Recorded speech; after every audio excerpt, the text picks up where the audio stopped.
एक बार फिर बात करेंगे कराची में होने वाली बारिश के हवाले से। कराची में गुज़िश्ता रोज़ होने वाली चंद मिनटों की बारिश ने केएमसी हुकाम की कारकर्दगी का पोल खोल कर रख दिया है।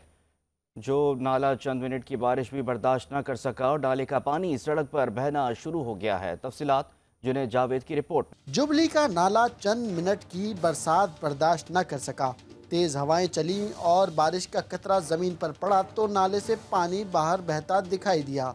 जुबली मुशामली रोड का एक ट्रैक ट्रैफिक के लिए ताहाल बंद है। गंदगी के ढेर और पानी की निकासी न होने से इलाके में ताफुन फैला हुआ है।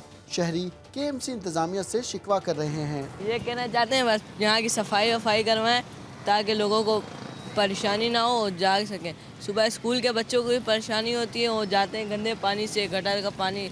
भाई कल रात यहाँ पर बारिश हुई है और नाले के पानी भरपूर तरीके से भरे हैं इधर, और अभी बारिश ये ना होने के बराबर हुई है। जब होगी तो इसका हाल क्या होगा। ये इलाका गार्डन पुलिस क्वार्टर के बाहर गेट नंबर 5 के पास हम लोग खड़े हुए हैं, और ये सिविल डिफेंस है। सिविल डिफेंस के सामने नाला खुला हुआ है। नाला पड़ के सारा पानी यहाँ पर आता है और हम लोग मदरसे यहाँ से नहीं जा पाते हैं। महकमा मौसमियात ने शहर भर में तूफानी बारिशों की पेशगोई कर रखी है। पानी की निकासी का मुनासिब इंतजाम ना होना शहरियों को बड़ी मुश्किलात में मुब्तला कर सकता है। कैमरामैन रुखसार बेग के साथ जुनैद जावेद, 5 न्यूज़, कराची।